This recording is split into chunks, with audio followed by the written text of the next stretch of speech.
El tema de hoy, ya veis el título, Apocalipsis 18, el mensaje del cuarto ángel.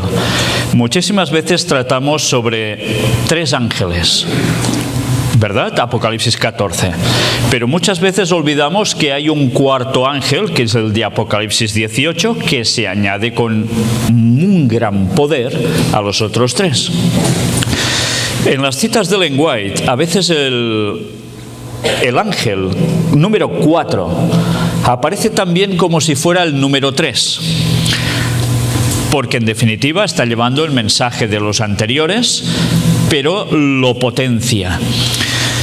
Lo que hoy vamos a ver es una primera parte del tema que os presenté sobre algunas citas de Ellen White sobre las sociedades secretas.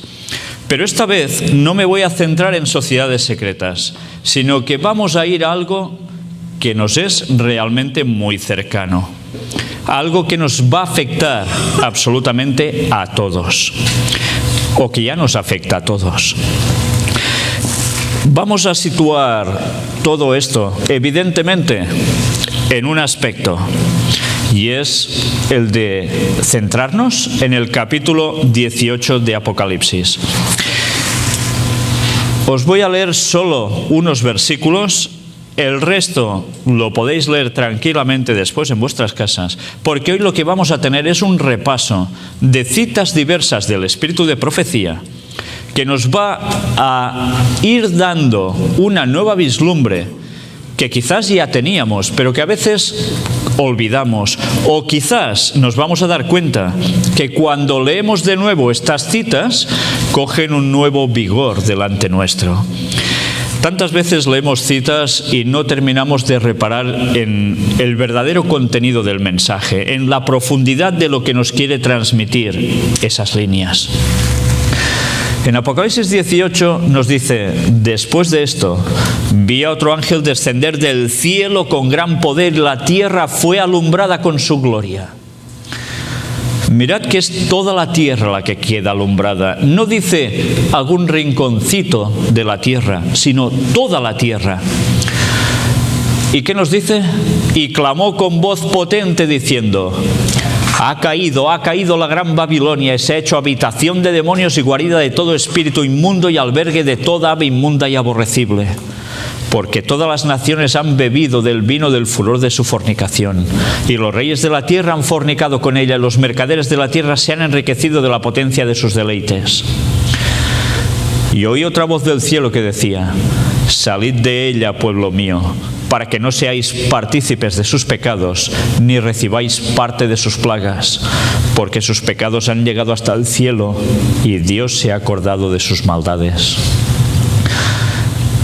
Y el texto va siguiendo, pero me gustaría que nos centráramos en algo muy importante.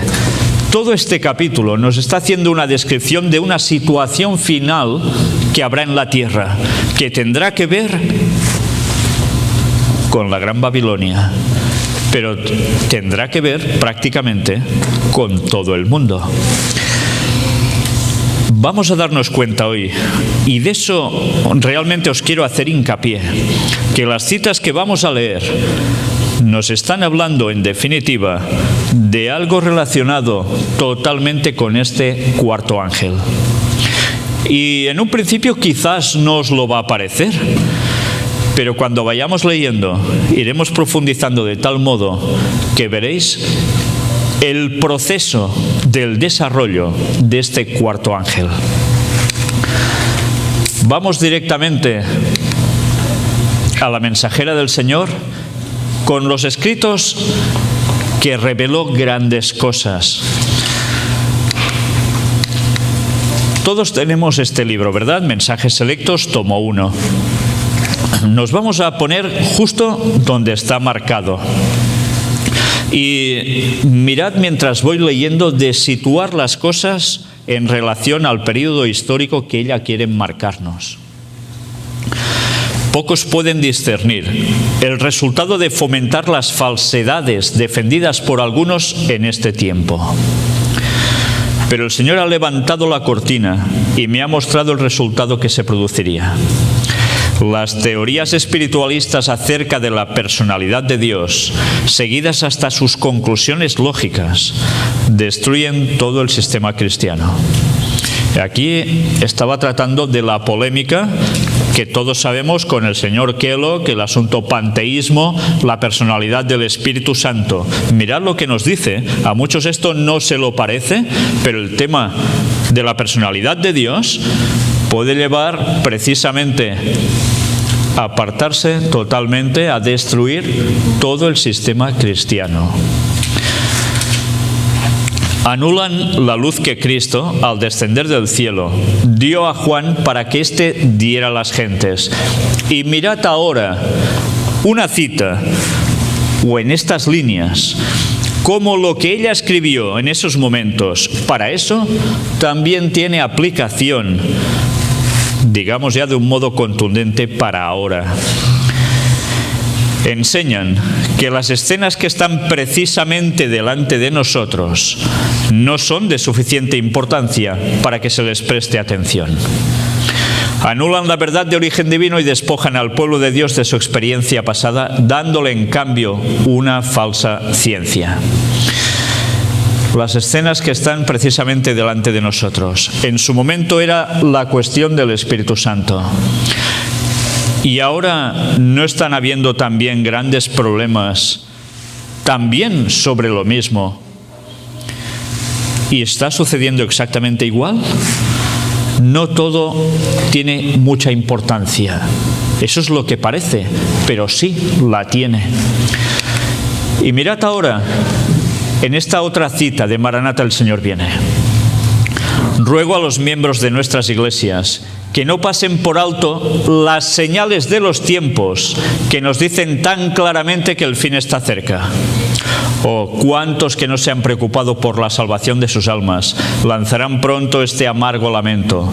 Pasó la siega, terminó el verano y nosotros no hemos sido salvos. Me gustaría que os centrarais en las líneas marcadas en rojo. Ruego a los miembros de nuestras iglesias que no pasen por alto las señales de los tiempos que nos dicen tan claramente que el fin está cerca. Para no pasar por alto las señales de los tiempos, ¿qué debemos tener presente? Primero, ¿cuáles son esas señales de los tiempos? Y segundo, ¿cómo podemos saber esas señales de los tiempos y su cumplimiento si no nos damos cuenta de lo que acontece fuera? Ahora yo os lanzo una pregunta. Ya veis que me gusta incomodaros, siempre. ¿Veis las noticias cada día? A veces sí, a veces no. ¿Veis noticias internacionales o solo locales? Pues bien, ahora yo os pregunto, ¿cómo podemos nosotros no pasar por alto las señales de los tiempos si no vemos las noticias, que es la que nos indican cómo están los tiempos? ¿Os dais cuenta? Sabéis, muchas veces me encuentro con personas creyentes y muchos adventistas que no ven nunca noticias. Porque a veces resulta que mientras ven las noticias están comiendo y salen escenas desagradables. O porque ya tienen suficiente con sus problemas, que solo falta poner noticias, y ¿cuántas noticias buenas encontráis? Difícil llegar a encontrar una, Difícil, en un telediario normal, en un noticiero. Pero, ¿esto qué provoca? Que si no es algo muy, muy fuerte, no nos enteremos de la situación social, de la situación política, de la situación económica y de la situación religiosa, en todos sus ámbitos.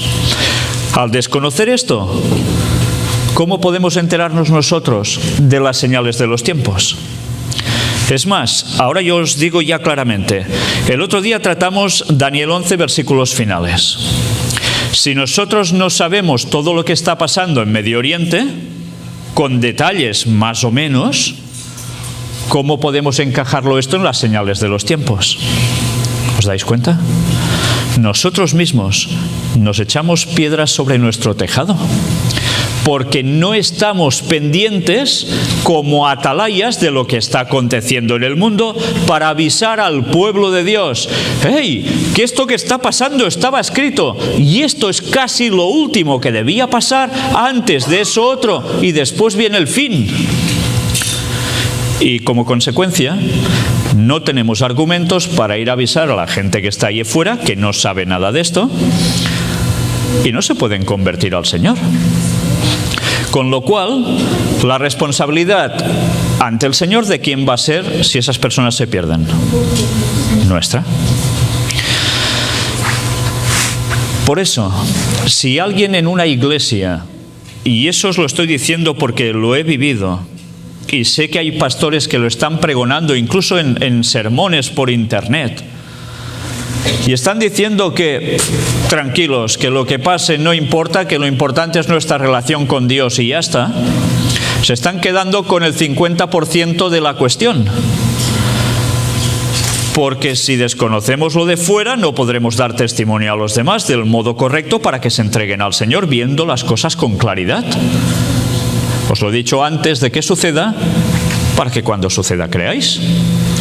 Entonces nosotros no estamos cumpliendo el mandato del Señor, estamos desoyendo sus palabras. Por tanto, si alguien, sea el pastor que sea, el gran teólogo y gran eminencia con título máster del universo, si os dice que no hagáis caso de lo que pasa en las noticias, lo que entendemos como las señales, decirle que este señor primero debe querer ignorar los escritos del Espíritu de profecía. Y segundo, le debe gustar contradecir las palabras del Señor Jesús, que dice eso, que nos lo dice antes de que suceda, para que lo veamos y creamos. Con lo cual, estemos atentos y que no nos den un nuevo mensaje que esté contradiciendo la lógica, primero de todo, la lógica, y después la evidencia ya de esa lógica, que es la misma que Dios nos está dando en los escritos bíblicos del Espíritu de profecía. A veces no utilizamos la lógica y Dios nos ha puesto el cerebro para que utilicemos la lógica y así con lógica comprobemos las cosas de Dios. Pues bien, vamos a ver un detalle interesante. Pasó la siega. La siega. ¿Qué es la siega? Lo sabéis de sobras, ¿no? Se corta. ¿Y qué se hace cuando se siega? Se recoge algo, ¿no? Y lo que recoges es lo bueno. Por tanto, la siega, ¿qué sería? Cuando Jesús nos viene a recoger a su pueblo. ¿Y eso cuándo sucede? Esta semana en la lección de escuela sabática, precisamente hay un día que me gustaría que os miraseis con toda la atención posible y habla de la cebada. El pueblo de Dios es equiparado a la cebada. Y la cebada se cosechaba en una época justa del año. Primavera, Pascua. Y se presentaba ¿el qué? Las primicias. Por tanto, en eso se estaba haciendo una correlación del momento de la venida del Señor.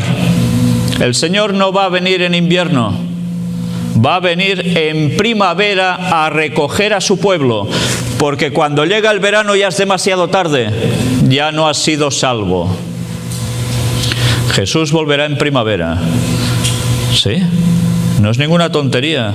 Y tenéis 30 temas en internet, en nuestro blog, para que veáis que esto realmente es así. Pues nada, vamos a seguir porque vamos a ver citas que nos van a hacer pensar y plantearnos muchas cosas en esta vida. En Palabras de Vida del Gran Maestro aparece este otro escrito. En su enseñanza, Cristo presentó viejas verdades de las cuales él mismo era el originador.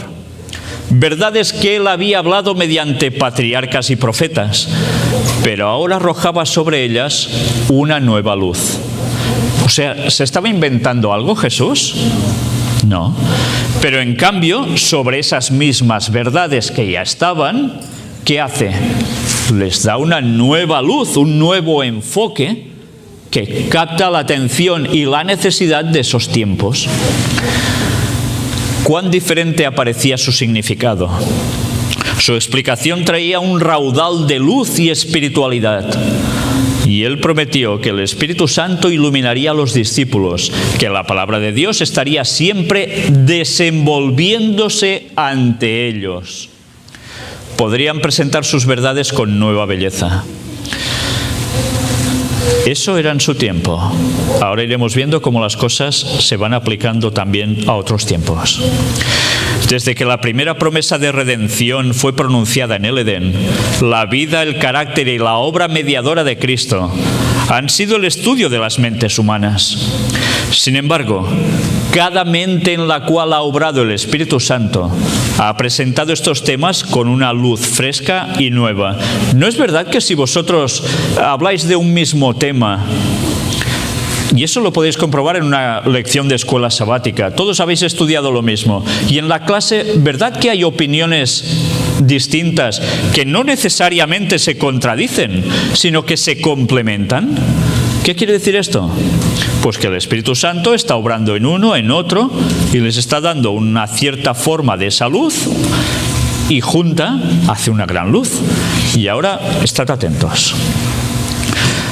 Las verdades de la redención son susceptibles de constante desarrollo y expansión. Aunque viejas, son siempre nuevas y revelan constantemente una gloria mayor y un poder más grande al que busca la verdad. Por tanto, ¿podemos conformarnos con la luz que hemos recibido?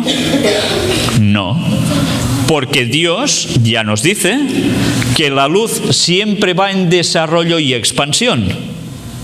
Cuando vosotros abrís la luz de una linterna, ¿verdad que si es totalmente oscuro, veis cómo se va abriendo el foco de luz?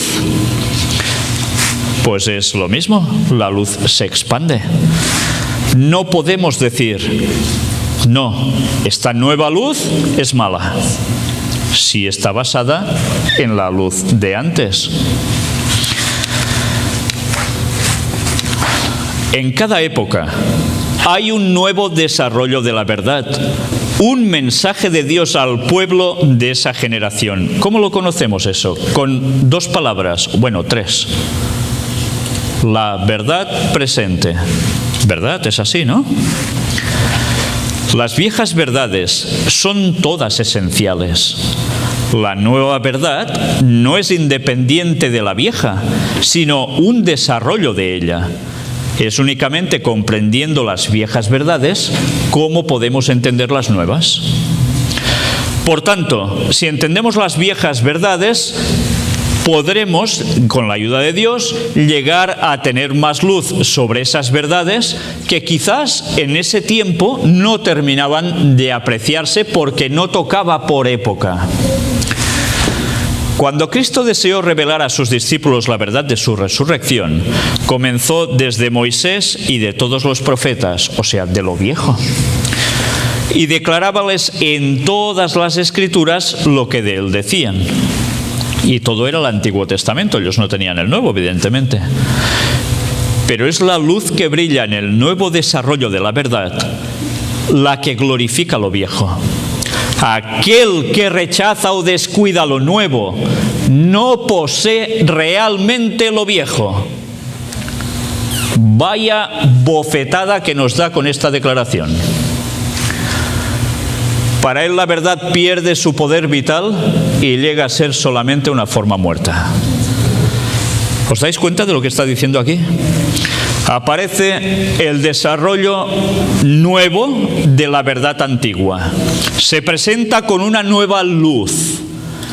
Y resulta que pasa algo. Los que saben lo anterior dicen, uy, es luz nueva. Fuera, la desecho. Y si dicen eso, en vez de analizarla, buscarla a fondo y comprobar si es así o no, la rechazan. Y la rechazan porque en el fondo, en su corazón, están viviendo una religión muerta. solo de galería, hacia afuera, pero aquí, muertos. Esto que os estoy leyendo es realmente una acusación muy grave para la mayor parte de gente que cuando oyen lo que le parecen nuevos temas, los rechazan drásticamente. Porque en vez de analizar si eso es así, les molesta. Porque algo en su vida debería cambiar y no quieren. Ya están bien como están. ¿Qué les pasó a los fariseos? ¿Quisieron cambiar? ¿Los fariseos conocían poco de las Escrituras? Conocían muchísimo. Y cuando Jesús les presenta nueva luz basada en la antigua, ¿qué hacen? La rechazan. ¿Y Jesús qué les dice? Sois sepulcros blanqueados. Muy bonitos por fuera, pero por dentro huesos podridos. Es una amonestación a tener en cuenta todos nosotros. Esto evidentemente se puede aplicar a dirigentes, pero básicamente, ¿quién es el pueblo de Dios? ¿Los dirigentes? Esos son una pequeña parte. Básicamente es la feligresía. Vamos a ver esta otra cita. Mirad ahora, porque ya estamos adentrándonos en el contenido de lo que es el mensaje de la nueva luz del cuarto ángel. Tendrá que haber luz especial para el pueblo de Dios a medida que se acerque a las escenas finales de la historia de esta tierra. Otro ángel vendrá del cielo con un mensaje y toda la tierra será iluminada con su gloria. Tendrá que haber luz especial para el pueblo de Dios a medida que se acerque a las escenas finales de la historia de esta tierra. ¿Por qué? ¿Era suficiente, no, con la luz que ya había? Si fuera suficiente, ¿por qué Dios envía otro ángel con más luz? Porque Dios es bueno y quiere que su pueblo se pueda preparar ¿para qué? Para el encuentro con Él, porque quiere decir que ya son las escenas finales. Por eso es necesario que se añada una nueva luz con fuerza, porque el pueblo la necesita para sobrevivir y llegar hasta el fin. Cuando hablo de sobrevivir, no estoy hablando de que no nos vayan a matar o no nos vayamos a morir. Algunos no, 144.000, el resto van a morir. Entonces, ¿por qué la necesitamos? Porque deberemos comprender más cosas de la trama que Satanás está formando a nuestro alrededor. Deberemos tener más argumentos para abrir los ojos a la gente de la actualidad. Y esa luz es necesaria, porque si no, la mayor parte del mundo no conocería jamás la verdad ni tendría posibilidad de aceptarla. Mirad ahora esta otra cita. Nos sería imposible declarar cómo vendría esta luz adicional. Mirad, Ellen White tenía luz, ¿verdad?, para sus tiempos. Y en cambio, mirad qué llega a decir de esto. Ni ella sabría cómo vendría esta luz adicional. Si era la profetisa de Dios. Pero sí que sabe bastantes cosas y nos lo vais revelando. Pero aún y así, mirad qué llega a decir. Podría venir de una manera muy inesperada, en una forma que no concordase con las ideas que muchos han concebido. No es de ninguna manera improbable o contrario a los caminos y providencias de Dios enviar luz a su pueblo en formas inesperadas. ¿Qué esperamos normalmente? Que venga un gran pastor, un gran teólogo y diga: he estudiado a fondo durante no sé cuántos años y he llegado a estas conclusiones. ¿Y qué va a suceder? Que todos, claro, es una eminencia, por tanto, esa luz es verídica.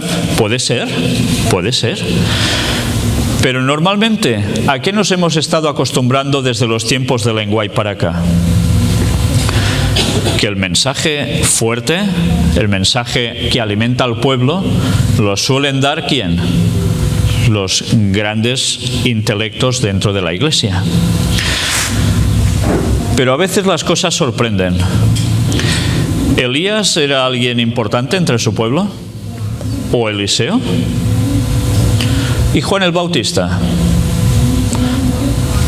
¿Qué eran? Prácticamente lo que ahora se dice un don nadie. Pero resulta que Dios eligió a dones nadies para dar un mensaje especial.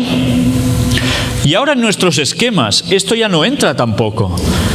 O hay grandes grados de intelecto, de títulos, o parece ser que ese mensaje pues no puede llegar a ser cierto. Dios iba a traer cosas sorprendentes en el último tiempo. Y mirad que aparece también en Maranata, el Señor viene. Al acercarnos al tiempo cuando los principados, las potestades y las huestes espirituales de maldad que se encuentran en las regiones celestiales sean lanzados de lleno en su lucha contra la verdad, cuando el poder engañoso de Satanás sea tan grande que trate de seducir, si fuere posible, a los mismos elegidos, nuestro entendimiento debe ser aguzado mediante la iluminación divina, a fin de que los artificios de Satanás no nos resulten desconocidos. ¿Y cuáles son los artificios de Satanás que pueden resultarnos desconocidos? ¿Por dónde Satanás nos puede llegar a sorprender para hacernos caer? ¿Qué se os ocurriría pensar? ¿Qué puede ser? Satanás, ¿cómo va a obrar en los últimos tiempos, básicamente? ¿A través de qué sistema? Va a utilizar un método especialmente. El espiritismo. El espiritismo bajo una cantidad impresionante de temas diversos, que en verdad es lo mismo, pero que parecen teclas distintas, pero en verdad todo es el mismo piano. Pero los sofismas de Satanás en el último tiempo se pondrán de tal modo que van a ser cautivadores, van a parecer conocimiento atractivo y en verdad van a llevar a la gente a los pies suyos. Por tanto, los artificios de Satanás no deben resultarnos desconocidos. ¿Sabéis? Uno de los artificios de Satanás, ¿cuál es también? Si hemos hablado que es espiritismo, las sociedades secretas, la masonería. También, por supuesto. Si nosotros necesitábamos nueva luz al respecto para saber discernir las cosas, esa luz ahora ya la tenemos. No podemos decir que ya Dios no la ha dado, pero en cambio, si esa luz no se quiere tratar también en las iglesias, está siendo rechazada. Y si es rechazada, ¿qué va a hacer Dios con ese pueblo? También lo va a rechazar. Pero a veces hay verdades incómodas. Todo el tesoro del cielo está a nuestra disposición para que preparemos el camino del Señor. Al darnos la cooperación de los santos ángeles, Dios ha hecho posible que nuestra obra sea un éxito maravilloso y glorioso. Pero rara vez el éxito será el resultado del esfuerzo esporádico. Se requiere la influencia conjunta de todos los miembros de la Iglesia. Mirad si es importante una Iglesia bien unida. Que no haya divergencias, que no haya acusaciones de unos a otros. ¿Sabéis? Podemos hablar mucho de temas espirituales, muchísimo, tanto como queráis, días enteros. Pero si nosotros algo tenemos aquí que falla, ¿va a servir de algo? ¿No? Dios es santo, ¿y qué requiere de su pueblo? Que sea santo. Si hay rencillas entre nosotros, si hay críticas, si hay, no sé si aquí lo decís, en España se dice puñaladas traperas, puñaladas por la espalda, ¿puede haber unidad en esa iglesia? ¿Puede trabajar conjuntamente con un objetivo para evangelizar? ¿No? Mirad si es importante predicar el evangelio, pero mirad si es importante estar bien con Dios aquí. Y si hay cosas que debemos cambiar, y lo hemos hecho quizás años mal, va siendo hora que digamos basta. No podemos seguir acariciando pecados. No podemos dejar de trabajar nuestro carácter. ¿Qué nos vamos a llevar de aquí? ¿El mejor traje, la mejor vestimenta, el mejor coche, la mejor casa, la mejor comida? De aquí solo nos vamos a llevar el carácter. Y si nuestro carácter es deficitario en algo, ahora imaginaos, entráis en el cielo donde todos son santos. Y vais vosotros o yo y nos dejan entrar tal como somos, sin habernos perfeccionado. Y empezamos a hacer alguna de nuestras cositas o de pensar mal de otro, o ¿qué estaríamos generando? Un malestar impresionante. Por tanto, allí no podríamos estar, ¿verdad? Seríamos la manzana podrida. Ya pasó eso con Satanás. Y nosotros a veces pensamos que tal como somos, ya podemos estar en el cielo. Y cantamos aleluya, ¿sí? Pero he cambiado. Me ha transformado el Espíritu de Dios. Podemos conocer mucha doctrina. Podemos conocer mucha profecía, pasada, presente y futura. Pero si nuestro carácter, tristemente, es de esos que a la gente no le gusta ni estar con nosotros, tenemos un grave problema, ¿eh?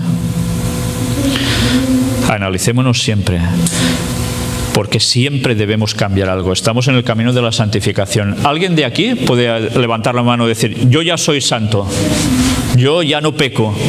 ¿Es que no? Pues ¿qué quiere decir? Que debemos trabajar aún para eso, con la ayuda de Dios cambiar y hacer que la iglesia sea una. Eso va a ser difícil, porque siempre es difícil que las personas congenien entre ellos. Pero nosotros tenemos un objetivo común, y es que queremos ser como Dios, ¿no? Y queremos dar el mensaje de salvación a los otros. Entonces, ¿por qué entre nosotros tienen que haber rencillas? Hay algo que debemos aprender de la palabra de Dios. Si alguien tiene algo contra su hermano, ¿qué debe hacer? Ir y decírselo a otro, mira, ese no sé qué. Tiene que hablar directamente con el hermano, ¿verdad? ¿Y cuántas veces se hace la Santa Cena y hay aún cosas contra otra persona y esos detalles no se han terminado de ligar? ¿Por qué ahora os estoy sermoneando al respecto? Pues porque las teorías son muy bonitas, pero nosotros podemos quedarnos fuera de la práctica de esa teoría si en el corazón en verdad no tenemos a Cristo. No importa si llevamos 1, 40 o 70 años en la iglesia. Lo importante es que el Espíritu de Dios esté dentro de nosotros. Y entonces, a todo esto, sí que le vamos a sacar su jugo, su valor. Como centinelas fieles, cuando vemos que viene la espada, debemos dar la advertencia para que los hombres y mujeres no sigan, por ignorancia, un curso que evitarían si supieran la verdad. El Señor nos ha iluminado con respecto a lo que ocurrirá en el mundo, para que podamos iluminar a otros y no seremos inocentes si nos quedamos tranquilos, con los brazos cruzados y deteniéndonos en nimiedades. Mirad, Elena White es clara, ¿eh? Quizás Elena White molesta tanto a la mayor parte del mundo adventista ya en la actualidad, y a otras denominaciones ya no hablemos, porque es muy clara escribiendo y siempre tiene esa facultad de donde tenemos el punto débil, ¡uy!, ahí te pone el dedito apretando, y duele reconocer si hay cosas en nosotros que no están bien, pero allí tiene que haber la humildad del cristiano y reconocerlo y emprender los cambios. Si nosotros somos los atalayas, los centinelas, evidentemente un centinela está para dar el grito cuando ve venir la espada. Y ahora yo os digo, ¿y cómo vemos venir la espada si no seguimos las noticias? ¿Os dais cuenta? ¿Necesitaremos que alguien nos diga las noticias para que podamos avisar a los demás? ¿O eso es algo que deberíamos hacer todos nosotros? Os estoy haciendo pensar, ¿eh? Bueno, es lo que pretendo, porque a veces podemos hablar aquí y casi pueden ser temas soñolientos, pero cuando nos damos de la importancia que todo esto tiene aplicado a nosotros en la actualidad, pues debemos hacer algo, ¿eh?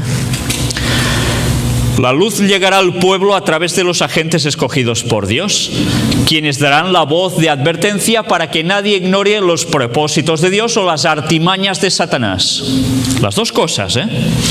Sí que es cierto que la luz llegará al pueblo a través de agentes escogidos por Dios. Habrá personas que tienen un cometido especial también dentro del pueblo de Dios. Por ejemplo, hablamos de la parábola de las 10 vírgenes.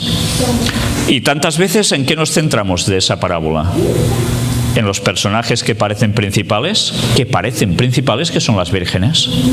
Unas se duermen, las otras no, y sobre eso vamos dando vueltas y predicaciones. Evidentemente trata de la venida de Cristo, trata de un final.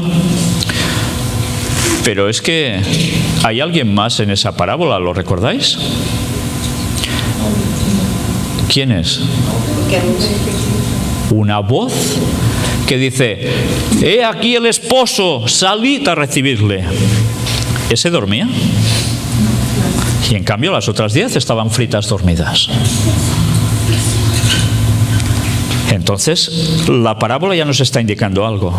Habrá gente especial determinada por Dios para avisar a su pueblo, porque el pueblo va bajando la intensidad y se duerme. Y Dios tiene unos centinelas especialmente puestos para esto. Pero gracias a esto se beneficia el centinela y se beneficia el pueblo. Y aleluya y gracias a Dios, porque los centinelas no son más bonitos que los otros. Todos van a participar de lo mismo, de querer entrar con el esposo. Pero ya veis, centinelas que declararán los propósitos de Dios, pero también las artimañas de Satanás. Las artimañas de Satanás. ¿Cuántas predicaciones oís sobre las artimañas de Satanás?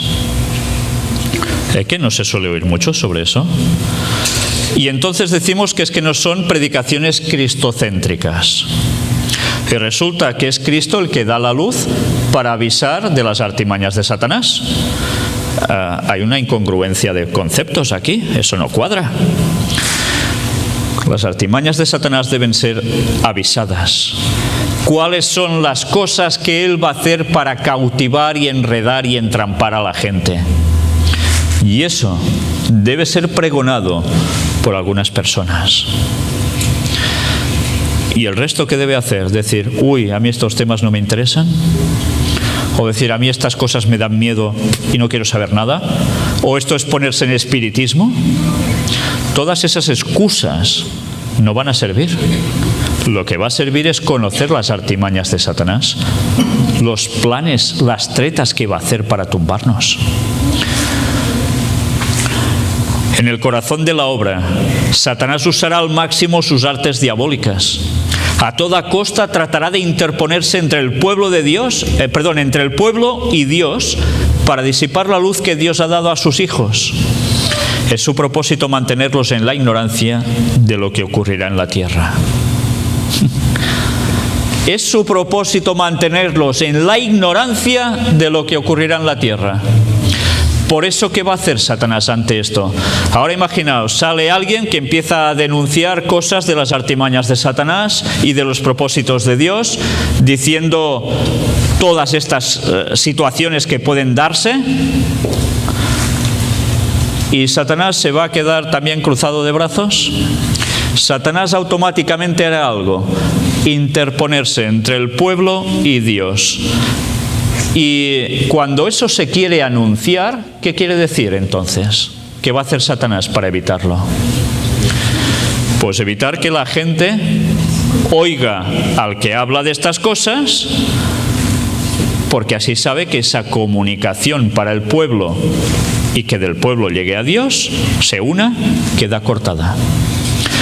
Y aparecerán dirigentes de iglesias, de divisiones, de uniones, o pastores de iglesias locales, o ancianos de iglesias locales, o diáconos de iglesias locales, o a veces miembros, que intentarán que esta luz no llegue a conectar. Y eso, hermanos, estaba escrito por Ellen White que sucedería. Y eso es lo que está sucediendo desde hace ya unos años. Lo que ella escribió para un futuro es una realidad que ya estamos viviendo desde hace años. Y aún no ha terminado. No se debe dejar que las personas tropiecen en la oscuridad sin saber lo que está delante de ellos y estar así desarmados para el gran conflicto que se acerca. Ahora se debe trabajar ayudando a las personas a estar en pie en el gran día del juicio, y todos deben hacer su parte en esta obra. Deben vestirse con la justicia de Cristo y así ser fortificados por la verdad, para que los engaños de Satanás no sean aceptados como manifestaciones genuinas del poder de Dios. Y a veces podemos pensar engaños de Satanás como manifestaciones genuinas del poder de Dios. Esto debe ser que Satanás va a hacer bajar fuego del cielo y ya sabemos que será Satanás. ¿Solo se refiere a eso? Los engaños de Satanás, ¿dónde se dieron en los tiempos de Jesús? En la propia congregación, en el Sanedrín, porque decían cosas para apartar de la verdad de lo que el Señor Jesús estaba diciendo. Torcían las Escrituras, interpretaban profecías de modos distintos. ¿Le aplicaron a Jesús todas las profecías mesiánicas del Antiguo Testamento? No. ¿Por qué? Si estaban clarísimas. Porque les daban interpretaciones espiritualistas. Lo mismo que está sucediendo ahora. Id y decidle a cualquier adventista bien ubicado, Daniel 11, versículos del 40 al 45 y 12:1, tal como lo presentamos el otro día. ¿Va a ser aceptado eso fácilmente? Hablarles de la profecía del tercer templo de Jerusalén, con Biblia en la mano y con espíritu de profecía en la mano. ¿Va a ser aceptado eso? No, difícilmente. Y son artimañas de Satanás, son engaños de Satanás. Porque al pueblo de Dios no solo lo va a deslumbrar con fuego cayendo del cielo, lo va a deslumbrar con interpretaciones falsas de la profecía, para llevarlos a ese adormecimiento y tranquilos que el Señor vendrá a saber cuándo. Es un tiempo solemne para el pueblo de Dios, pero si está en pie por la sangre de Cristo, Él será su defensa. Él abrirá maneras en que el mensaje de luz pueda llegar a los grandes hombres, a los escritores y a los legisladores. Ellos tendrán oportunidades con las que usted ni siquiera sueña ahora, y algunos de ellos audazmente defenderán las demandas de la ley de Dios que ha sido pisoteada. Mirad si es importante lo que Dios hará, que va a llegar a gente tan encumbrada. ¿Y cómo lo va a hacer eso? ¿Cómo esta gente va a conocer magistrados y demás y se van a convertir al Señor? ¿Qué va a suceder antes que Cristo vuelva? Habrá oposición, ¿no? Y algunos hijos de Dios, si no muchos, van a ser llevados ante magistrados. Y se van a hablar de esos casos.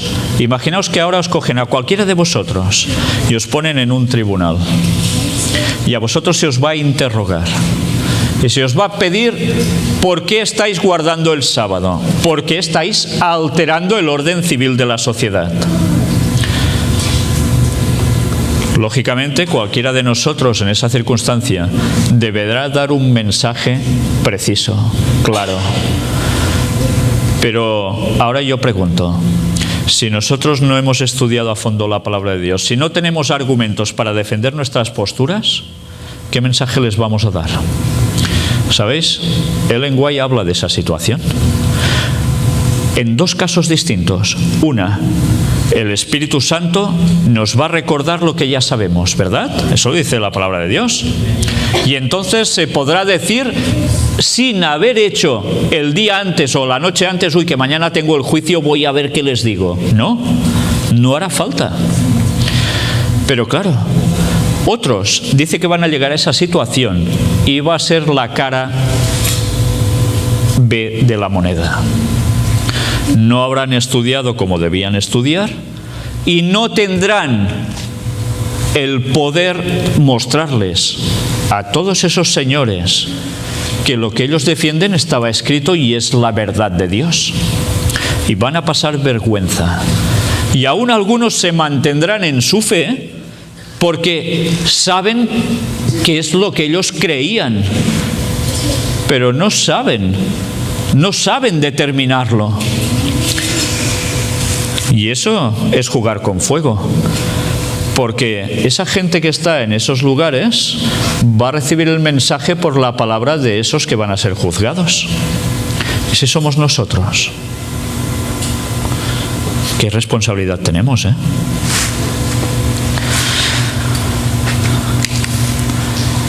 Testimonios para la Iglesia, tomo 9, nos dice: los siervos de Cristo deben testificar por su jefe con el poder del Espíritu Santo. El intenso deseo con el cual el Salvador anheló salvar a los pecadores debe caracterizar todos sus esfuerzos. Y ahora yo una vez más pregunto, ¿todos nuestros esfuerzos están orientados a buscar a salvar a las personas pecadoras? ¿Al resto del mundo? ¿O tenemos otras prioridades en la vida? La misericordiosa invitación, hecha primero por el Salvador, debe ser repetida por voces humanas y resonar en todo el mundo. Y el que quiere, tome del agua de la vida de balde. La Iglesia debe decir, ven. Y mirad ahora qué va diciendo. Todas las energías de la Iglesia deben ser movilizadas al servicio de Cristo. Los discípulos de Jesús deben unirse con el fin de realizar un esfuerzo enérgico para llamar la atención del mundo ¿hacia qué? ¿Os dais cuenta hacia qué? Hacia las profecías de la palabra de Dios, que se están cumpliendo rápidamente. Y una vez más ahora digo, ¿cómo podemos decir a la gente, llevarlos a mirar las profecías de Dios, si primero nosotros desconocemos las profecías de Dios para el tiempo final? Y segundo, desconocemos lo que está aconteciendo ahí fuera. ¿Cómo podemos decirles que todo está ocurriendo rápidamente y mostrárselo que la palabra de Dios decía que pasaría eso? Y luego viene Jesús. Vaya responsabilidad tenemos, Y cuando en alguna iglesia os digan las profecías están bien, pero no debemos centrarnos mucho en ellas, lo importante es el amor, una vez más sacarles 1 Corintios 14:1, que pasen del capítulo 13 y lleguen hasta el 14:1 y decirles que si eso es amor, lo que están haciendo ellos en verdad es una vergüenza, porque eso es despreciar la vida, la eternidad de los que tienen delante. Hay que llevar a la gente a conocer las profecías de Dios y que vean su cumplimiento rápido.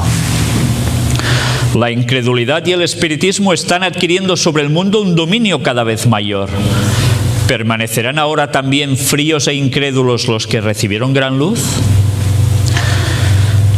Yo pienso ahora, imaginaos que vamos por iglesias adventistas, todas las que hay en el mundo, y vamos pasando uno por uno de los que se dicen adventistas del séptimo día. Y les planteamos esto, ¿cuál va a ser la reacción?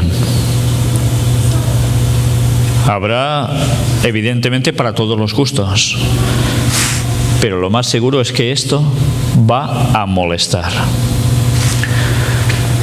Estamos en vísperas del tiempo de angustia y nos esperan dificultades apenas sospechadas.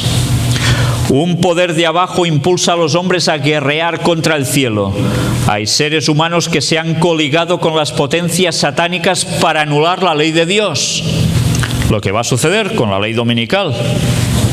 Y ya vimos quién iba a tratar de eso: Vaticano, sociedades secretas, protestantismo, la triple alianza. Los habitantes de la tierra se están volviendo rápidamente como los contemporáneos de Noé, que el diluvio se llevó, y como los habitantes de Sodoma, que el fuego consumió. Las potencias de Satanás se esfuerzan por distraer las mentes de las realidades eternas. Mirad si se esfuerza Satanás, que nuestras vidas, ¿en qué están centradas? ¿En dar el mensaje o a ver qué hago hoy? Es fuerte, ¿eh? Todo lo que os estoy planteando me lo puedo aplicar a mí tranquilamente, ¿eh? No creáis que os estoy lanzando cosas para haceros sentir mal, sino para darnos cuenta que realmente todo tiene una trascendencia que es impresionante. Y ojalá hoy, cuando volvamos a casa, empecemos a pensar y a decir, bueno, mi vida a partir de aquí debe ser otra.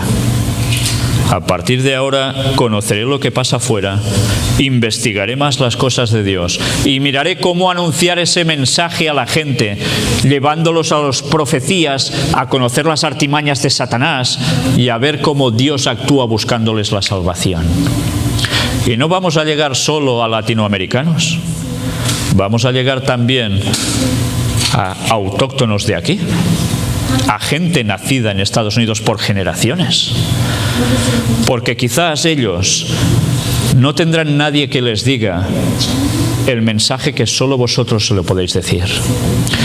Y si Dios ha permitido que vosotros vengáis de otros países, no creáis que solo lo ha permitido para que aquí hagáis una vida buena y podáis comprar y adquirir lo mejor, sino que os ha traído aquí por un objetivo, para dar el Evangelio a los que son como vosotros, que vienen de otros países, sí, pero también para darles el Evangelio a la gente de aquí, que seguramente, difícilmente van a oír esto de alguien de su mismo pueblo.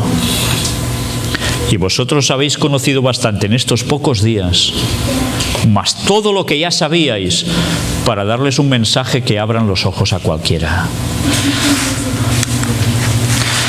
No sé hasta qué hora tengo tiempo. 20 minutitos más. ¿Lo vais a aguantar 20 minutos más? ¿Sí?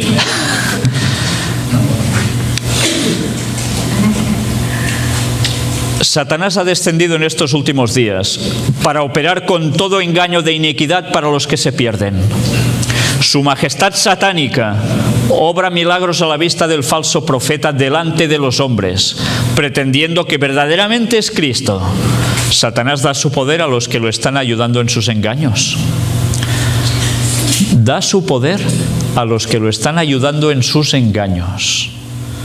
¿Y esos quiénes son?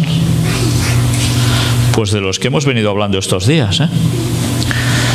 Por lo tanto, los que afirman que tienen el gran poder de Dios solo pueden ser reconocidos por el gran detector, la ley de Jehová. El Señor nos dice que si le fuera posible engañaría a los mismos escogidos. El vestido de la oveja parece tan real, tan genuino, que solo se puede reconocer al lobo si recurrimos a la gran norma moral de Dios, y allí encontramos que son transgresores de la ley de Jehová. Lobos vestidos de cordero. Y eso no solo acontece fuera, eso acontece dentro también del teórico pueblo de Dios. Y mirad, esta cita es de esas que es para enmarcar una vez más. ¿Recordáis? La leímos bajo otro contexto de sociedades secretas. Este mundo es un teatro. Los actores, los habitantes del mundo, se están preparando para desempeñar su parte en el último gran drama. Se pierde de vista a Dios. No hay unidad de propósito, con la excepción de grupos de hombres que se unen para lograr sus fines. Dios observa las cosas. Se cumplirán sus propósitos en cuanto a sus súbditos rebeldes. A veces los súbditos rebeldes, los agentes de Satanás y demás, creen que ellos actúan por su gran capacidad, que nadie los va a parar, que van a cumplir su objetivo, pero no son conscientes que ellos mismos están cumpliendo el propósito de Dios. Y dices, ¿cómo puede ser? Si son satánicos. Porque Dios permite que pasen las cosas para que el final, ese drama, ponga. ¿Qué veis en las películas norteamericanas cuando termina? ¿Qué aparecía siempre antes? T-H-E-N-D, el fin. Pues sí, Dios incluso los mueve a ellos y ellos creen que lo hacen todo, porque el Señor está llevándolo todo a este mundo hacia su objetivo que Él quiere. El mundo no ha sido entregado en las manos de los hombres, aunque Dios esté permitiendo que los elementos de confusión y de desorden predominen por un tiempo. Un poder que procede de abajo. Está en acción para causar las últimas grandes escenas del drama. Cuando venga Satanás como si fuera Cristo y obre con todo engaño de iniquidad en aquellos que se están ligando en sociedades secretas. Los que se rinden ante el sentimiento de formar tales confederaciones están desarrollando los planes del enemigo. El efecto seguirá la causa. Y ahora, una vez más os recuerdo, ¿y qué tiene que ver esto con el mensaje del cuarto ángel? Cuando eso suceda, ¿en qué época va a ser? Va a ser en la época del mensaje del cuarto ángel. Por tanto, esto es algo que el pueblo de Dios debe anunciar para que la gente que no sabía nada de esto despierte y se dé cuenta que esas sociedades secretas, esa masonería, esas cosas que algunos dicen, solo hacen cosas buenas para la gente, ayudar a los demás, y están con sus filosofías, se den cuenta que están preparando la venida de Satanás. En fin, no es poca cosa, ¿eh? Pues esa es una parte de lo que el mensaje del cuarto ángel debe estar pregonando. ¿Quién es el cuarto ángel? ¿Es un señor en concreto? ¿Qué es? Es el pueblo de Dios del fin de los días, que da el mensaje final de amonestación con toda su fuerza. Por tanto, ¿eso a quién incumbe? ¿Vosotros consideráis que estáis llegando a los días finales de la historia de este mundo? Por tanto, vosotros sois el cuarto ángel también. Pues eso debéis decírselo a la gente. No debemos callarnos eso. Y vamos a terminar, para no alargar más. La gran multitud de redimidos. Junto al trono estaban los que antes habían sido celosos promotores de la causa de Satanás, pero que, rescatados como tizones arrebatados del incendio, habían seguido al Salvador con profunda e intensa devoción. Esa gente, ¿qué eran? Promotores de la causa de Satanás. Y esa gente, que teóricamente serían los máximos enemigos del pueblo de Dios, ¿dónde están? Esto es futuro, ¿eh? Esto no es ahora, es futuro. Van a estar junto al trono de Dios. ¿Cómo puede ser? Pues porque alguno de vosotros quizás, y alguno de los otros del auténtico pueblo de Dios, no solo del que se dice ser pueblo de Dios, les habrá dado un mensaje especial de amonestación, descubriéndoles que ellos estaban en artimañas de Satanás, y habrán cambiado justo a tiempo, y van a ser los que estén junto al trono de Dios, porque después van a ser sumamente valientes y van a estar dando el mensaje final a nuestro lado. Amén. Mucha responsabilidad tenemos para todo el mundo. No podemos fallar al Señor. Pero sobre todo, que profeticéis. ¿Recordáis el texto? Sobre todo, que profeticéis. Que Dios nos ayude a tener su carácter y a tener su mensaje final para darlo al mundo. Amén. Amén.